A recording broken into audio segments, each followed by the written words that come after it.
Video में आपका स्वागत है। तो कैसे हैं आप लोग? आज के इस वीडियो में हम डिस्कस करेंगे ग्रेविटेशन। ये ग्रेविटेशन की कहानी शुरू होती है एक एप्पल ट्री से, क्योंकि अगर एप्पल ट्री नहीं होता तो एप्पल नहीं होता, और एप्पल नहीं होता तो वो नीचे गिरता नहीं, और अगर वो गिरता नहीं तो न्यूटन सोचता नहीं। न्यूटन ने क्या सोचा कि ये जो एप्पल है ये नीचे ही क्यों गिरा। बस ये एप्पल नीचे क्यों गिरा, ये एप्पल वहीं क्यों नहीं गया, और ये ऊपर ऊपर क्यों नहीं चला गया। ये सोच सोच के उसने एक लॉ डिराइव कर दिया पूरा। उसने बहुत सारे एक्सपेरिमेंट किए कि ये किस प्रॉपर्टी के बिहाफ पे हो रहा है, क्यों ऐसा हो रहा है कि ये जो एप्पल है या कोई भी बॉडी को मैं अगर ड्रॉप करता हूं तो नीचे गिर जाती है वो।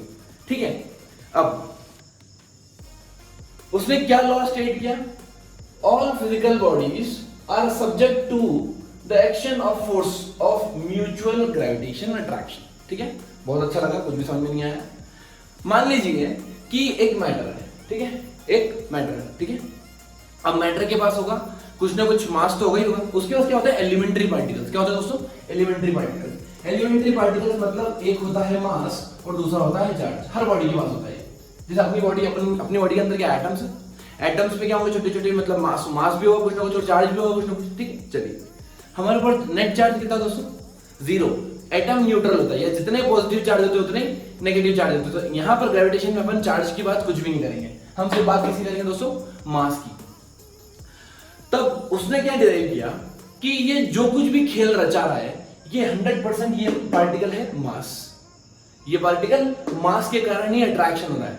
सो the gravitational force is due to the property of body that is called as मास।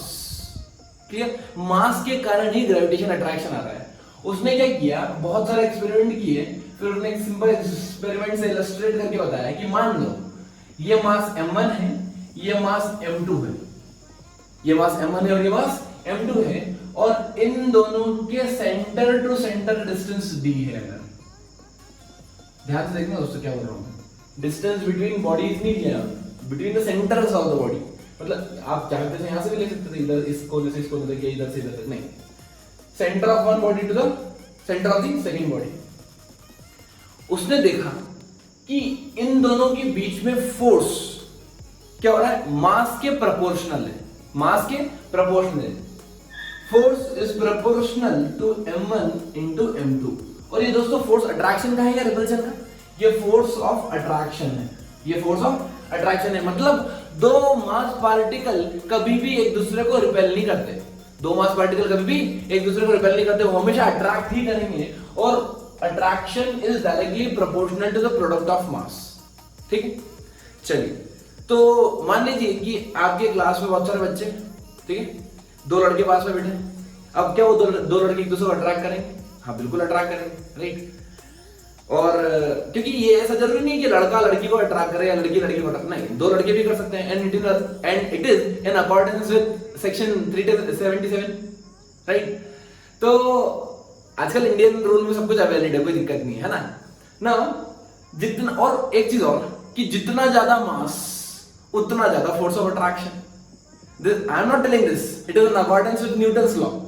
जितना ज्यादा मास उतना ज्यादा attraction. Now the force of attraction is proportional to product of the masses। पहली स्टेटमेंट इसने ये दिया। फिर उसने क्या किया, मास को कर दिया फिक्स, मास को कर दिया फिक्स, और मास को करने के बाद फिक्स उसने डिस्टेंस को वेरी किया ऐसे ऐसे। जैसे वो डिस्टेंस दूर ले आता तो force of attraction drastically reduce हो जाता, जैसे वो पास लेके आता फोर्स ऑफ अट्रैक्शन बहुत ज्यादा बढ़ जाता। तो उसने एक्सपेरिमेंट करके प्रूव किया कि जो फोर्स होता है ये इनवर्स स्क्वायर लॉ पर बेस होता है। कैसे इनवर्स स्क्वायर लॉ, देखो किसी भी क्वांटिटी का इनवर्स करो, मैंने डिस्टेंस का इनवर्स कर दिया, उसको स्क्वायर कर दिया, तो इनवर्स स्क्वायर लॉ ऐसे है ना।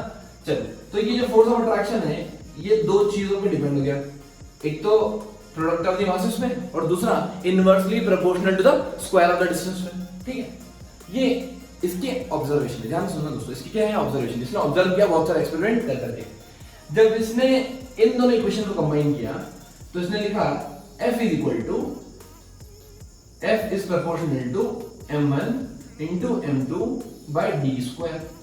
F is equal to m1 into m2 by d square। Mathematics में एक रूल होता है, जब भी आप प्रोपोर्शनलिटी से हटाओगे आपको एक कांस्टेंट लाना पड़ेगा।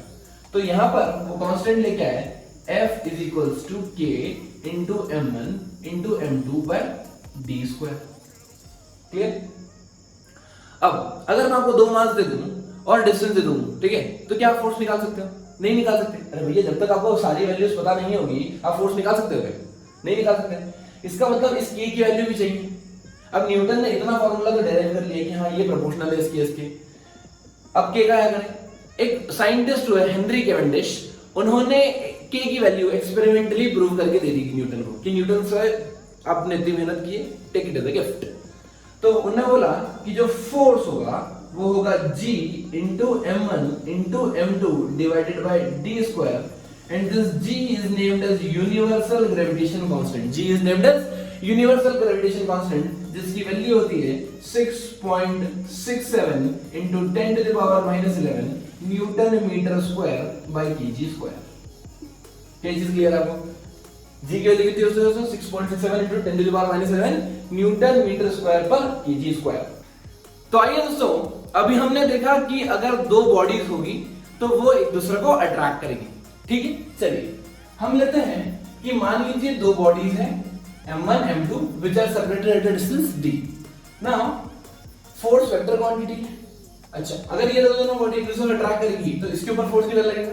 टुवर्ड्स राइट, और इसके ऊपर टुवर्ड्स लेफ्ट। ठीक है, मैं मान लेता हूं ये जो फोर्स है ये है body 1, this is body 2, this is F12। दोस्तों F12 का मतलब क्या होता है? Force on body 1, force on 1 due to 2। This is the meaning of F12। Clear? मान लीजिए ये है ये कितना हुआ? F21। ठीक है, force on 2 due to 1। Clear? चलिए अब अगर मैं पूछूं, बताओ दोस्तों, ये बॉडी बहुत हेवी, मान लीजिए 100 किलो है ना, और दूसरी बॉडी एकदम 2 किलो की है। 100 100 2 kg, right? Now which will exert greater force? Which will exert greater force? अगर मैं मैग्नीट्यूड पूछूं तो बताओ दोस्तों, मैग्नीट्यूड किसका बड़ा होगा? F12 का बड़ा होगा या F21 का बड़ा होगा? ये क्या होगा आंसर? सिर्फ मैग्नीट्यूड की बात करते हैं, सिर्फ मैग्नीट्यूड की। ठीक, क्यों मैग्नीट्यूड की बात करें? कि फोर्स है वेक्टर क्वांटिटी ना। कौन फोर्स बड़ा होगा? ये वाला, ये वाला। अगर आपका आंसर ए और बी है तो फिर शायद आपने ध्यान से सुना नहीं। मैंने बोला था force is proportional to the product of masses. याद है? F is equal to G into M1 into M2 by D square. Force क्या मास पे डिपेंड करता है? No, force depends on product of mass. Force depends on product of mass. अगर force product पे depend करता है दोनों के, तो दोनों फोर्स इक्वल होंगे मैग्नीट्यूड में। F12 का magnitude will be equal to F21 का मैग्नीट्यूड। ये आंसर होगा। और ऐसा क्यों होगा? Newton third law, every action is equal and opposite reaction. ठीक है, तो जितना फोर्स ये बॉडी इस पे लगाएगी उतना ही फोर्स ये वाली बॉडी इस पे लगाएगी। क्या चीज क्लियर है आपको? दोनों बॉडी एक दूसरे के ऊपर equal amount of force exert करेंगे but in the opposite direction. ठीक है, चलो अब थोड़ा सा कंसेप्चुअल एनहांसमेंट के लिए एक प्रॉब्लम और बताओ। अब बताओ, ये दोनों forces, are these two forces equal? Are these two forces equal? The answer is no. क्यों? दोस्तों जब मैं ये वेक्टर क्वांटिटी की बात करता हूं, जब मैं वेक्टर क्वांटिटी की बात करता हूं, तब मैं मैग्नीट्यूड भी कंपेयर करता हूं और डायरेक्शन भी कंपेयर करता हूं। Have to compare both the things. यहां पर मैग्नीट्यूड तो सेम है लेकिन डायरेक्शन सेम नहीं है दोस्तों, इसीलिए मैं बोल नहीं सकता कि फोर्स इक्वल है। हाँ, लेकिन एक चीज बोल सकता हूं कि फोर्स दोनों ऑपोजिट है। I can write F12 is equal to minus of F21। Minus sign क्या शो कर रहा है? कि डायरेक्शन दोनों की ऑपोजिट है और दोनों का मैग्नीट्यूड सेम है। क्लियर? दोनों का मैग्नीट्यूड सेम है, बहुत अच्छी बात है। चलिए आगे चलते हैं ना। मान लीजिए कि आप छत पे गए और छत पे से आपने सोचा कि एक बार कूद के देखते हैं। ठीक है, तो आपने कूद के देखा, बाहर नहीं अंदर ही कूदना। अब क्यों सुसाइड नहीं करना भाई ना। अगर आप इधर वापस छत पे कूद गए, ऊपर चढ़ गए, तो आप कहां जा रहे हो दोस्तों?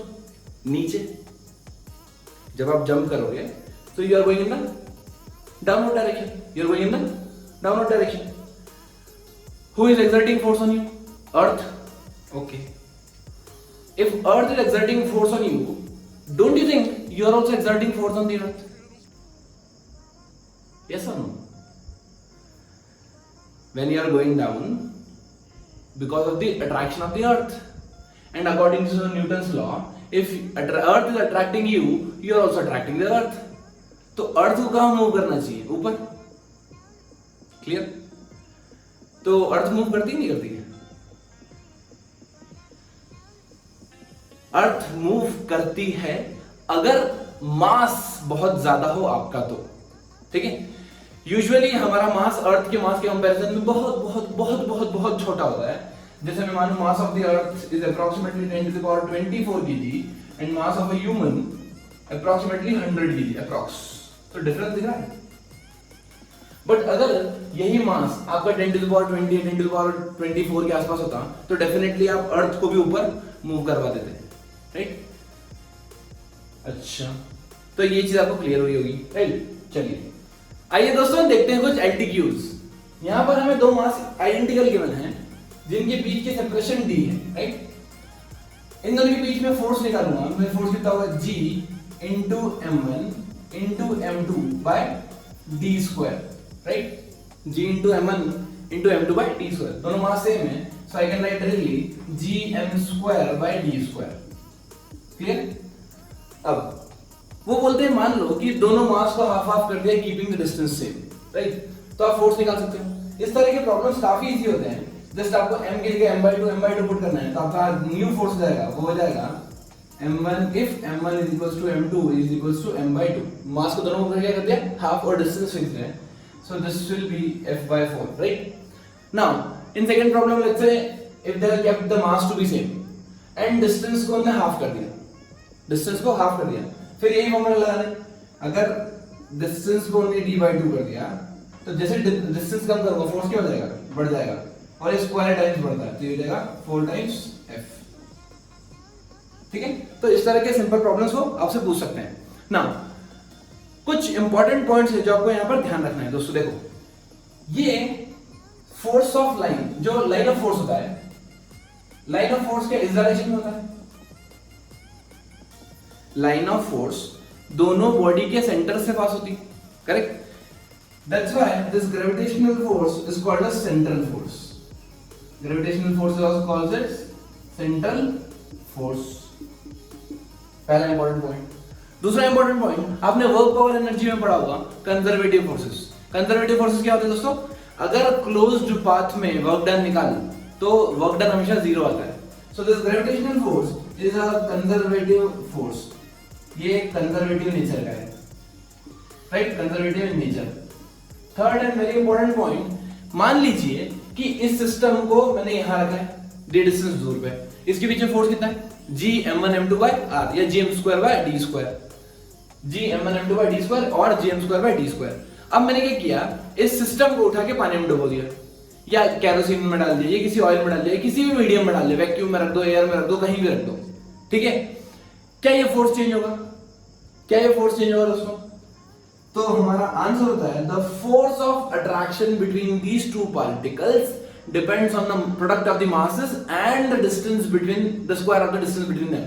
क्योंकि g तो यूनिवर्सल ग्रेविटेशन कांस्टेंट है. आप कहीं भी चले आओ यूनिवर्स में, किसी भी मीडियम में चले आओ, ये हमेशा कांस्टेंट होगा. इसका मतलब ये force does not depends, force of attraction does not depends, force of attraction does not depends on intervening medium.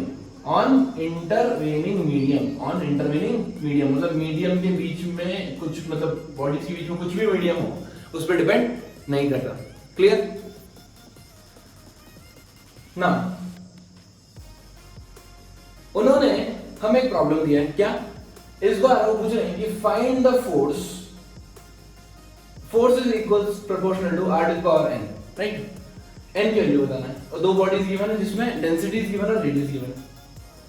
अब ध्यान से देखो दोस्तों, यहां पे क्या जो फोर्स है नॉर्मली क्या होता है? F is equals to m1 m2 into g by r square. तो r टू द पावर -2 होना चाहिए आंसर. ठीक है? लेकिन यहाँ पर हमें मास गिवन नहीं है। क्या गिवन नहीं है दोस्तों? मास गिवन नहीं है, डेंसिटीज गिवन है। तो पहले हमको कन्वर्ट करना पड़ेगा किसको? मास को डेंसिटी में। Density is equals to mass upon volume. Can write this 4/3 pi R cube. Density into volume equals to mass.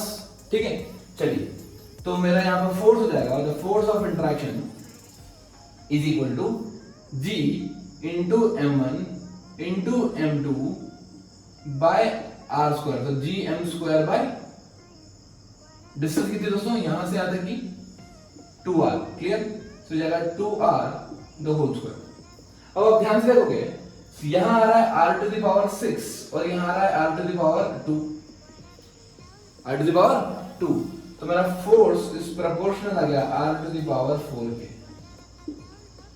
ठीक है, अब आप बोलोगे ये तो ग्रेविटेशनल लॉ के अकॉर्डिंग ही नहीं। अरे भैया, प्रॉब्लम के हिसाब से आपको देखना पड़ेगा क्या चीज गिवन है। जो चीज गिवन हो, अगर मास गिवन हो तो आपको ये फार्मूला लगाना है, और अगर डेंसिटी के इस टाइप का कुछ रिलेशन गिवन है तो आपको ये फार्मूला लगाना है। Right now, force is inversely proportional to the square of distance, that is true always.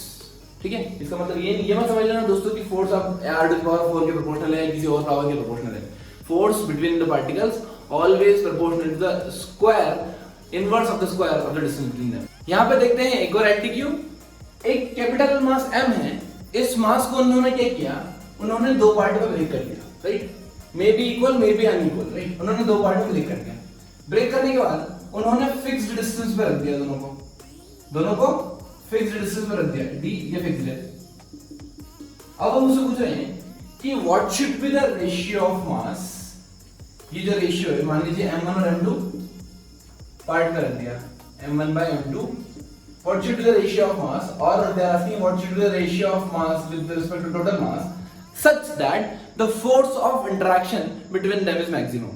ठीक है, हमने इस मास को ब्रेक किया दो पार्ट में, दो पार्ट कुछ भी हो सकता है, इक्वल भी हो सकता है, अनइक्वल भी हो सकता है, m1 m2, और उसको d डिस्टेंस फिक्स्ड डिस्टेंस पे रख दिया। अब पूछ रहे हैं इसके बीच में फोर्स मैक्सिमम कब होगा, what should be the ratio। देखिए, इसको करने की दो अप्रोच है मेरे पास। एक, सबसे पहले तो फोर्स निकालता हूं। अगर मैंने मान लिया इसको, एक को छोटा m मान लिया, m1 को क्या माना? स्मॉल m, तो टोटल मास कितना है? m, तो दूसरा मास देख तो capital M minus m। Clear? Now, so force of attraction will be G into m minus m by d square. ठीक है दोस्तों, अब ये d तो फिक्स है, G भी फिक्स है, कैपिटल M भी फिक्स है, वेरिएबल कौन है? स्मॉल m, और स्मॉल m चेंज हो रहा है इसलिए फोर्स चेंज हो रहा है। ठीक है, डिफरेंशिएशन पढ़ते हुए आपने एक चीज पढ़ी होगी, slope of the curve. Slope जब भी मैक्सिमम होता है तो कुछ वैल्यू होती है उसकी, जैसे मान लो 0 से लेकर 90 तक वेरी होता है। राइट, तो कर्व जब अपनी पीक पॉइंट पे होता है, या तो अपर पीक पे हो या लोअर पीक पे हो, जब वो पीक पे होता है तो उसका स्लोप कितना होता है दोस्तों? 0 होता है, याद रखना। तो अगर मुझे फोर्स की मैक्सिमम वैल्यू चाहिए, किसी भी क्वांटिटी की या किसी भी कर्व की मैक्सिमम वैल्यू चाहिए ना आपको, डिफरेंशिएट कर दो उसको वेरिएबल टर्म्स के रिस्पेक्ट से। So here I am differentiating the force with respect to mass and putting into 0। If I put the d by dm of f, differential of force with respect to mass, देखो आप बोलोगे मास के respect से कैसे करते हैं? जो भी वेरिएबल क्वांटिटी हो हम उसके रिस्पेक्ट से डिफरेंशिएट कर सकते हैं। इस कंडीशन में मुझे दोनों के बीच का मैक्सिमम फोर्स निकल के आ जाएगा, या वो मास निकल के आ जाएगा जहां मुझे मैक्सिमम फोर्स लगेगा। देखते हैं, चलिए। सो इसको डिफरेंशिएट 0 पुट करेंगे, सो कितना आ जाएगा? d by dm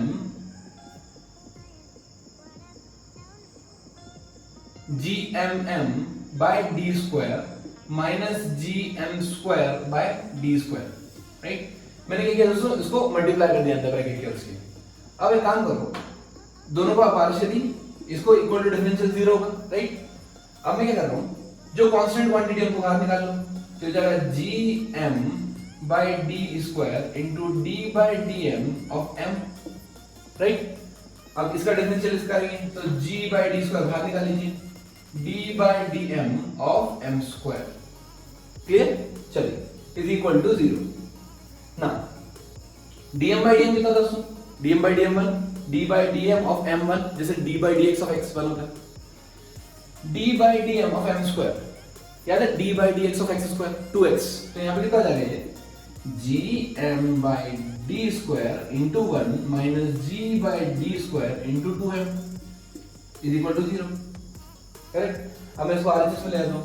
जैसे मैं इसको आरएचएस में ले जाऊंगा तो ये हो जाएगा gm by D square equals to G D by 2m। अब ये कैंसिल हो गया, क्या बचा दोस्तों, m by 2 is equals to small m। मतलब अगर आपने मास को हाफ हाफ पार्ट में डिवाइड किया है तो जो फोर्स ऑफ अट्रैक्शन लगेगा दोनों के बीच में वो होगा मैक्सिमम, वो होगा मैक्सिमम। तो मेरा आंसर आ गया यहाँ m बाय टोटल m कितना होगा दोस्तों, 1 बाय 2 और m1 बाय m2 इन दोनों का मास क्या ये दोनों हाफ हाफ है, तो m by 2 divided by m by 2 मेरा आंसर आ गया 1। दो तरह के क्वेश्चन पूछे जाते हैं इसमें, ठीक है। चलिए एक चीज और मैं आपसे पूछता हूँ, पूछूं? चलिए अगर मैं इसको दूसरी मेथड से करता, ठीक है, मान लो मुझे डिफरेंशिएशन नहीं आता तो मैं थोड़ा कॉमन सेंस या लॉजिक लगाने की कोशिश करता हूँ। मान लीजिए कि ये जो मास है ये 10 kg है, ये जो मास है वो 10 kg है, ठीक है। अगर मैंने 10 kg मास मान लिया तो मैं m1 अगर 1 kg लूं, ध्यान से देखना दोस्तों, m1 को मैंने क्या लिया 1 kg, m2 कितना होगा 9 kg। अरे कॉमन सेंस ना, m2 कितना होगा दोस्तों 9 kg, टोटल कितना 10 है ना। अब जो फोर्स होता है वो प्रोपोर्शनल होता है प्रोडक्ट ऑफ द मासेस के, क्योंकि डिस्टेंस तो फिक्स है। फोर्स कितना होता है दोस्तों, प्रोडक्ट ऑफ द मासेस के। बहुत बढ़िया। चलिए दूसरे मास को मैंने 2 kg किया तो ये कितना जाएगा 8 kg। अगर मैंने फर्स्ट मास को अगर 3 kg ब्रेक किया तो ये जाएगा 7, ये 4 तो ये 6, ये 5 तो ये 5। अब वापस रिपीट होगी चैनल, है ना। मैंने मान लीजिए इसको ऐसे ब्रेक कर लिया 1 9 2 8 ऐसे। अब मुझे कब फोर्स मैक्सिमम मिलेगा, जब इन दोनों का प्रोडक्ट मैक्सिमम। क्लियर। तो देखते प्रोडक्ट, ये हो जाएगा 1 into 9 tough, very tough, 9, 2 into 8 very very tough, 16, 3 into 7 21, 6 into 4 24, 5 into 5 25। कब प्रोडक्ट मैक्सिमम आ रहा है, इन सारे में जब मैंने फोर्स को या मासेस को इक्वल डिस्ट्रीब्यूट किया है तब जो मेरा प्रोडक्ट आ रहा है दोस्तों वो आ रहा है मैक्सिमम। इसलिए जो मैं ब्रेक करूंगा उसको हाफ हाफ पार्ट में ब्रेक करूंगा। क्या चीज क्लियर है आपको। डिस्क्रीट मास पार्टिकल्स पे कुछ एलटीक्यूज और देखते हैं। मान लीजिए एक इक्विलेटरल ट्रायंगल है जिसका मास m m m है, कहां पर, तीनों कॉर्नर्स पर, ठीक है। अब हमें पूछा है कि फोर्स बताओ on any one mass particle, you have to find the net force on any one mass particle, ठीक है। देखिए दोस्तों मैं मानता हूं कि ये फोर्स, इस पॉइंट पे मुझे फोर्स निकालना है, इस पॉइंट को 1 नाम दे दिया, इस पॉइंट को 2 दे दिया, इस पॉइंट को 3 दे दिया, ठीक। Now you know that every pair of mass will attract each other. इसका मतलब ये वाला फोर्स इधर अट्रैक्ट करेगा, this is F1 2 force on 1 due to 2, और ये वाला फोर्स इधर अट्रैक्ट करेगा F1 3 force on 1 due to 3। क्या ये दोनों वेक्टर क्वांटिटी, हाँ वेक्टर क्वांटिटी। क्या तो आप नेट फोर्स निकालने के लिए डायरेक्ट F1 प्लस F2 कर सकते हैं, नहीं, you have to use vectors law, ठीक है, पहली बात। चलिए दोनों के बीच में एंगल कितना है, इक्विलेटरल ट्रायंगल 60 डिग्री। अब एक काम करता हूं, मैं इसका मैग्नीट्यूड निकालता हूं। अगर मैं इसका मैग्नीट्यूड निकालूं तो कितना आएगा, g into m² by a²। Clear. इसका मैग्नीट्यूड कितना आएगा दोस्तों, g into m² by a²। दोनों का मैग्नीट्यूड क्या आ रहा है दोस्तों, सेम, मैग्नीट्यूड सेम आ रहा है। एक काम करता हूं, मैं इसको नाम दे देता हूं f, gm² by a² को नाम दे दिया f, क्यों, कैलकुलेशन इजी करने के लिए इसको बोलते हैं f, ठीक है। इसका मतलब दोस्तों देखो यहां पर दो फोर्स लग रहे हैं f और f, कितना एंगल पे, 60 डिग्री पे। अब जो रिजल्टेंट आएगा वो 100% इस डायरेक्शन में आएगा, नीचे है ना, f नेट। और क्या फॉर्मूला लगता है, √a² + b² + 2ab cos theta.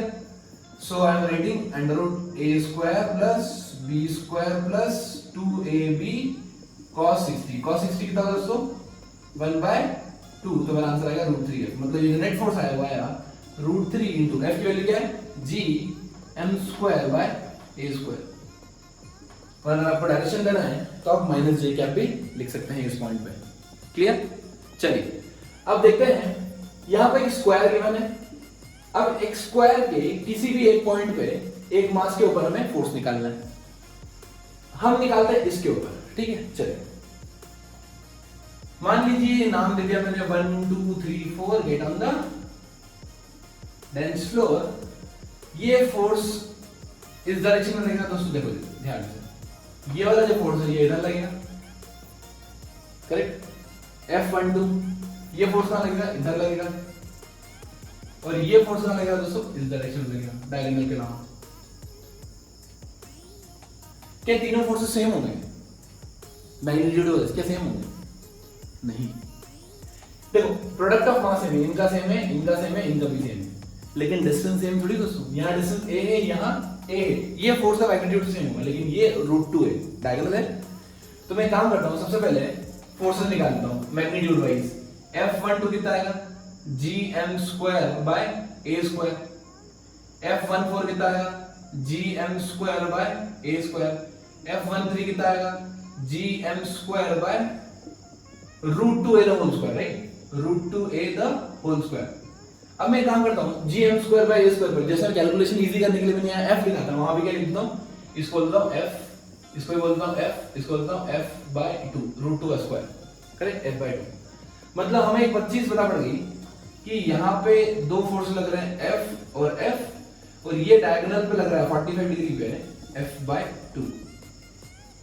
Clear? अब हमारे पास ऐसा कोई फॉर्मूला नहीं है कि तीनों को डायरेक्ट वेक्टर सम कर दूं मैं, ऐसा मतलब ये पैरेललोग्राम लॉ में सिर्फ और सिर्फ दो वेक्टर्स यूज कर सकता हूं एक साथ। तो मैं काम करता हूं, इन दोनों को यूज करता हूं, ये और इसको। ये दोनों कितना एंगल पे दोस्तों, 90 डिग्री में। इनका रिजल्टेंट कैसा आएगा, इनका रिजल्टेंट इसके अलावा आएगा, करेक्ट। कितना आता है वो निकालते हैं, ये हो जाएगा f net ऑफ 1 2 and 1 4 कितना होगा, √a² plus b² plus 2ab cos 90। cos 90 कितना होगा दोस्तों, 0, मतलब है क्या, √2 into f। ठीक है, इसका मतलब इस पॉइंट पे, पॉइंट नंबर 1 पे दो फोर्स लग रहे हैं, एक लग रहा है √2f और एक लग रहा है f/2। ठीक है, अब क्या मैं डायरेक्ट ऐड कर सकता हूं इनको, या वेक्टर फॉर्म में ऐड करना पड़ेगा? ध्यान से सुनो एक बात दोस्तों, अगर डायरेक्शन ऑफ फोर्स दोनों सेम हो, भले आप वेक्टर फॉर्मेट लगाएं या स्केलर फॉर्मेट लगाएं, आंसर सेम आएगा। ठीक है, तो आप चाहें तो डायरेक्ट भी ऐड कर सकते हैं, और आप चाहें तो √a² plus b² plus 2ab cos 0 degree करके भी ऐड कर सकते हैं, आंसर सेम आने वाला है। जब भी दो वेक्टर सेम लाइन में हो तो डायरेक्ट ऐड कर दीजिए उनको, तो मेरा आंसर आएगा net force √2f plus f/2। तो यहां पे आ गया 2√2 प्लस 1/2 इंटू f। ठीक है, f की वैल्यू कितनी दोस्तों, f की वैल्यू है gm² बाय a²। तो मेरा आंसर आ गया net force on one particle is 2 plus 1/2 into gm² by a²। क्लियर? अब वो तरह तरह के करतब करेंगे, इसमें आपको आंसर निकालना है।